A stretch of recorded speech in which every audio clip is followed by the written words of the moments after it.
Hello students, how are you? Here Shilpi Sani from Suraj School Bhiwadi, PGT English. Today we will start our next topic, that is tense. As you know that tense is defined as the form of verb that gives the relation between time and action. ठीक है, tense कैसे define होता है? Form of verb के रूप में. ठीक है, टेंस कैसे डिफाइंड होता है? फॉर्म ऑफ वर्ब के रूप में, जो कि टाइम और इसके बीच में आपका रिलेशन शो करता है. ठीक है, टाइम के बीच में और एक्शन के बीच में रिलेशन शो करता है. Time is the duration of work and action is the work done. Time क्या है? ड्यूरेशन ऑफ वर्क है, और action is the work done. Clear? And the next point is time gives the tense gives the time when the action is done. Tense gives the time when the action is done. काम कब होता है वो time बताता है. Simple words में हम कह सकते हैं कि according to time it is divided into 3 parts: present, past and future. Clear? And according to the degree of completeness it is divided into 4 parts: simple, it means indefinite, continuous, perfect and perfect continuous. Clear class? तो इस तरीके से हम देख सकते हैं कि tense क्या है. Tense is what? Tense is a form of verb. Okay, ये एक फॉर्म है वर्ब की, जिसमें हम देख सकते हैं कि कई तरह की फॉर्म्स यूज होती है, and it is on the basis of time divided into 3 parts, and on the basis of degree of completeness it is divided into 4 parts. Clear? Now here we have the tense chart. Present tense, past tense, future tense, simple form, progressive form, perfect form and perfect progressive form. तो simple means indefinite, progressive continuous है, ये perfect perfect continuous. हम देख सकते हैं कि जो हमारा प्रेजेंट सिंपल होता है उसमें फर्स्ट फॉर्म के साथ ऐसे आई एस लगता है. लेकिन कंडीशन क्या होती है? अगर हमारा सिंगुलर हमारा अगर सब्जेक्ट है, ठीक है ना, सब्जेक्ट अगर हमारा सिंगुलर है, ठीक है, तब हमारा जो वर्ब है उसमें एस या ई एस लगेगा. क्लियर हो गया? और अगर हमारा सब्जेक्ट आपका प्लूरल है, प्लूरल सब्जेक्ट है, तब जो हमारा वर्ब होगा वो सिर्फ V1 होगा, नो एस और ई एस. क्लियर? और for example he goes. Okay, for example he goes, he does not go, does he go. And the next is I go, I do not go, do I go. अगला हमारा step जो आता है वो होता है present progressive form, यानी कि कॉन्टिन्यूस. तो इनके हेल्पिंग वर्ब आप देख सकते हैं. Is am are, first form I N G. Here you can see is am are, V1 first form यानी V1 and then ing. For example here I am going, I am not going, am I going, ये हमारे इनके progressive है. इसमें क्या होता है बच्चों? प्रेजेंट सिंपल में हैबिचुअल एक्शन शो होता है. It shows the habitual action. Progressive में क्या होता है? वर्क जो है कंटिन्यू चल रहा है, the work is going on continuously in present.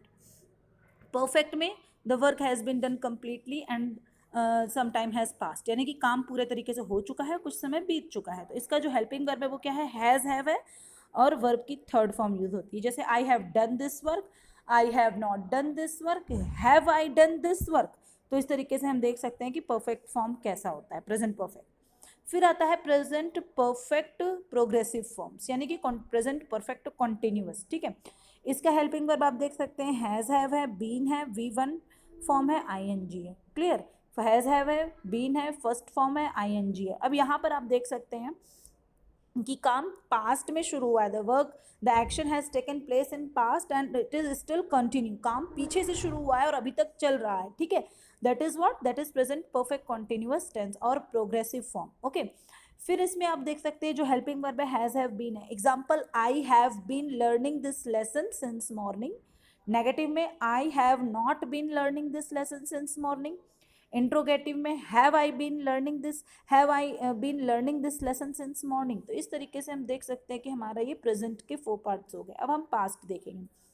Past में क्या है बच्चों? सेकंड फॉर्म आपकी जो होती है V2 यूज़ होती है. बेसिकली हमारा सबसे ज़्यादा यूज़ होने वाला टेंस होता है जो इंसिडेंट पीछे हो चुकी है, बीत चुकी है, उसके लिए हम पास्ट यूज़ करते हैं. इसमें सब्जेक्ट और सीधे V2, जैसे ही वेंट. क्लियर? तो ये हमारा पास्ट है, ही वेंट. तो ये हमारा पास्ट हो गया. क्लियर?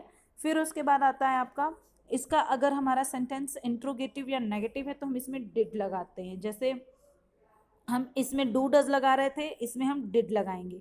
डिड लगाने के साथ जो वर्ब की फॉर्म है वो V1 हो जाएगी. जैसे आई वेंट है तो इसका जब हम नेगेटिव या इंट्रोगेटिव करेंगे तो I did not go, did I go. तो इस तरीके से हमारा सेंटेंस का कंस्ट्रक्शन होगा, यानी कि डिड लगते ही V1 हो जाता है, और अगर सेंटेंस अफर्मेटिव है तब हमारा क्या हो जाएगा सीधे ही वेंट।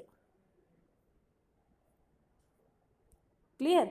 फिर हमारा जो अगला स्टेप है वो क्या है, पास्ट कॉन्टिन्यूअस, यानी कि काम जो पास्ट में हो रहा है, ठीक है, पास्ट में कंटिन्यू चल रहा है, उसका हेल्पिंग वर्ब क्या है, वॉज वर है, और V1 में ING है। तो जैसे they were playing, they were not playing, were they playing, तो इस तरीके के सेंटेंस हमारे पास्ट कॉन्टिन्यूअस में आएंगे। फिर परफेक्ट में देखिए क्या होता है, काम बहुत पीछे हो चुका है, बहुत पहले हो चुका है, ठीक है, तो हमारा परफेक्ट में हैड हो जाता है वर्ब की थर्ड फॉर्म, जैसे I had done this work, I had not done this work, had I done this work, इस तरह का जो स्ट्रक्चर है वो आपका पास्ट में होता है।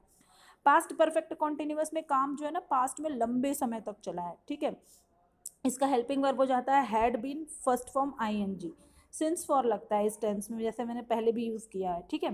तो example, I had been living there for a long time, okay. Negative, I had not been living there for a long time, had I been living there for a long time. तो ये हमारे sentence structure, इसमें since और for का use होता है इस tense में, परफेक्ट प्रोग्रेसिव में।